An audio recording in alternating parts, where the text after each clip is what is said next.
ভেঙে বলি।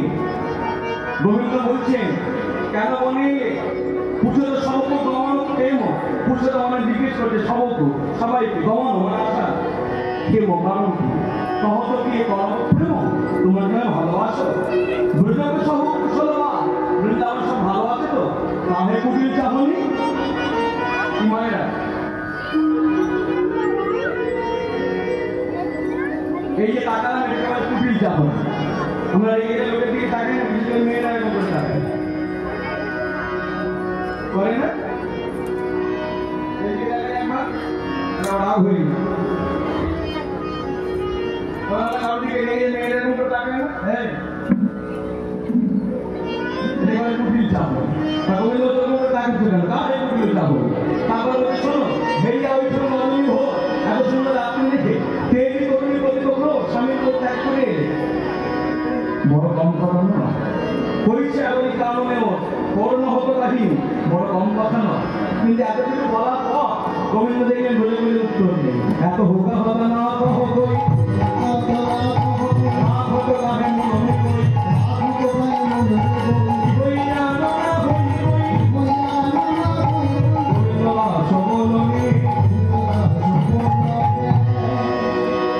কথা বলল এত কথা বলবার পর গোবিন্দ কথা বললেন না বলে বলে কথা বললেন তখন গোবিন্দ বলে হে বলে গোবিন্দগণ শুনুন বৃন্দাবনের মাটিতে কলঙ্কের অভাব নেই আমি নতুন করে কলঙ্ক বাড়াবেন না আমি হলাম পরপুরুষ আপনার পরের ঘরের স্ত্রী লোকে রেখে বলবে কি আর নতুন করে কলঙ্ক বাড়াবেন না প্রতি যা তাদের গৃহ নিজের ঘরে ফিরে যায় একজন বলে কবি বলে উঠল গোবিন্দ আমরা এমনি এমনি আসি না আমরা এসেছি তোমাকে ভালোবেসি আমরা তোমায় ভালোবাসি এই যখনই বলছেন ভালোবাসি শ্রীমদ ভাগবতের কথাটা আজও লেখা আছে গোবিন্দ চিৎকার করে বললেন প্রিয়ন্তে বৈজন্তুয়া প্রিয়ন্তে বৈজন্তুয়া অর্থাৎ বৃন্দাবনে জন্তু জানোয়াররা আমাকে ভালোবাসে তোমরা যখন আমাকে ভালোবাসো তোমাদের থেকে যে ভালোবাসা পাই বৃন্দাবনে জন্তু জানোয়ার থেকে আমি একটু ভালোবাসা পাই ভাবো আপনি যাকে বলছেন আমি তোমায় ভালোবাসি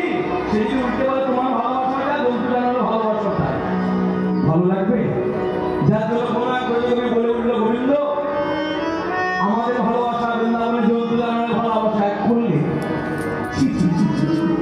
আমরা এতদিন জানতাম তুমি প্রেমিক ছিল তুমি প্রেমিক ছিল আর জানলাম তুমি ভালোবাসতে জানো না তুমি শুধু লোকে মন দিতে জানো মন দিতে জানো না বলকে বলকে তোমারে শিখাইছে প্রেম প্রেম বলো না বলো না বলো না বলো না বলো না ও পরের মন নিতে জানো নানা দিকে নাহি জানো না জানো জানো জানো জানো জানো না জানো না ও পরের মন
এরকম ঘটনা আমাদের জীবনে ঘটেছিল, আমার জীবনে।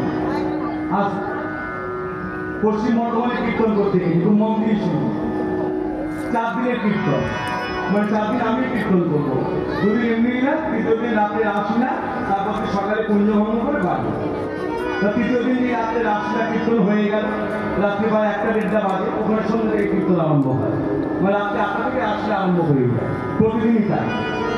যাই রাত্রি যখন 12:30 1টা বাজে, এক ভদ্রলোক ছুটি এলে আমাকে বলছে, বাবা আমি বলুন 3 দিন কীর্তন খুব ভালো হয়েছে, আর শুনুন আগামীকাল তো বাড়ি চলে যাবে, তাই না? গানের পর আমি হ্যাঁ জানেন আপনাদের গান তো একটাই মিলবে, আমার মনে হয় আমার বাড়িতে একটু পায়ের ধুলো দিলে খুব ভালো হয়। তার মানে বলছে আমার বাড়িতে একটু দুপুরবেলা একটু সেবা করে তারপর বাড়ি যাবো।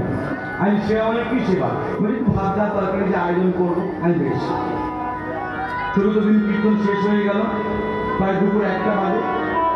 মনে মনে হয় কতক্ষণ আমি বাড়ি যাবো, কেন জানেন? এই যে আমরা কীর্তন করি, আমি আমার দলের কথা বলছি, পরের পয়সা খেতে আর পরের পয়সা গাড়ি চাপে যে খুব ভালো লাগে তখন তৈরি হয়ে করে তার বাড়ি যা গেলাম, গিয়ে কলা নাচ্ছি, জয় নিতাই, হ্যাঁ হরি বল, হরে কৃষ্ণ, যার যেমন ভাব আর কি, যে ডাকছে। তা দেখলাম প্রায় 10 মিনিট ওদের উপর দাঁড়িয়ে আছে। কি হলো মা, যাচ্ছেন? 1 জন 2 জন 3 জন। যাই হোক কিছুক্ষণ পর 10 মিনিট পর ভদ্রলোক বেরিয়ে এলেন, এসে আমাকে দরজা করে কি বলছে জানেন? হ্যাঁ হ্যাঁ নমস্কার নমস্কার, কি ব্যাপার এই দুপুরবেলা রোদে ঘুরে বেড়াচ্ছে?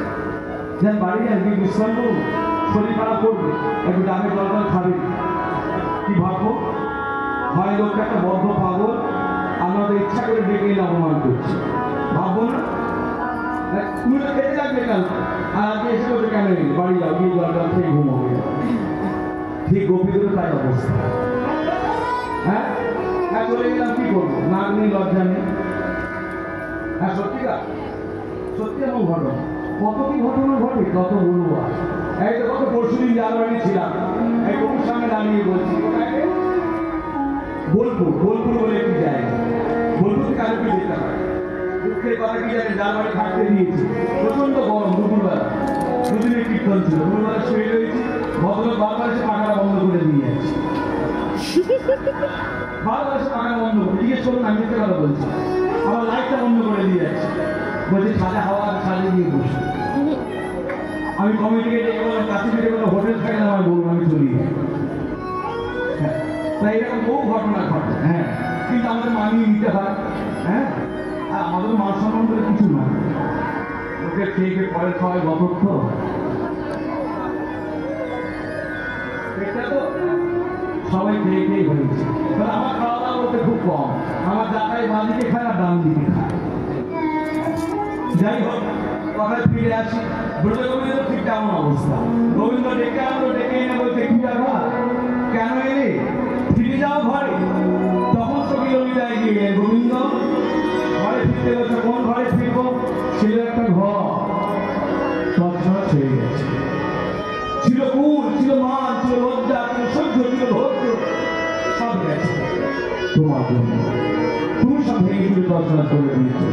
ভাঙলি কুল ছিল মুরলি কোষানে,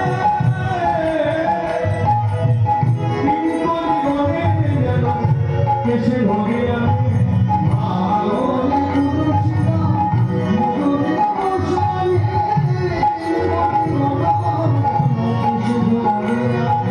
তুমি আমাদের কেড়ে এনেছো, ফাঁসি বানায় কেসে ধরে ওই বিধবা রাশির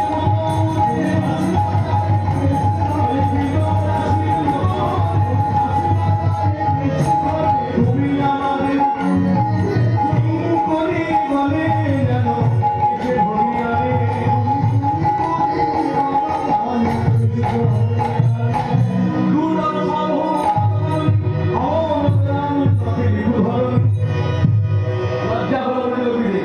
আর মাথার নিচে করে নিল, পায়ের মধ্যে দাগ কাটছে, পায়ের নখ দিয়ে মাটিতে দাগ কাটছে।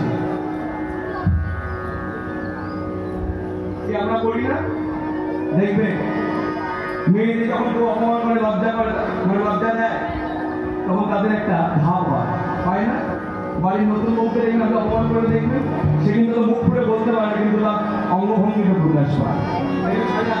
পাকাতে থাকেন করে তো এখন করে না। এই যে এখন কি বলে আমার দিকে থাকে এখন আমি সুখ যায় না, আমার দিন আসুক কেমন ঠিক বললাম। আবার কি করে পাহাড়ে করিয়া বলে লোকটা কাটতে থাকে, তাহলে তাকে করতে থাকে আর পা দিয়ে মাটিতে দাগ করতে থাকে।